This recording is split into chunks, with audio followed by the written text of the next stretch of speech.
All right, so hello. I'm going to keep this tutorial very simple. Let's just say you're starting out with Unity and you want to go ahead and like toggle a light switch or a flashlight or something. So inside of the scene, I have a script on the light bulb, which just handles turning on and off the light, actually emitting light and changing the material.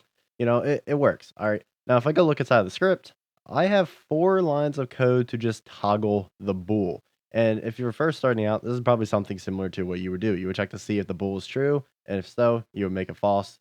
Else, you would go in and make it true if it was already false. Now, there's one way to go in and make this all one line, and that is just doing is light on, or the name of your bool is equal to whatever is light on is not. This exclamation mark means not, and so whenever this method is called, it'll go ahead and actually toggle that bool still. So if I go in and press E after it starts, it still works the same way. All right. Hopefully this was helpful. Keeping this short and simple. Thank you for watching.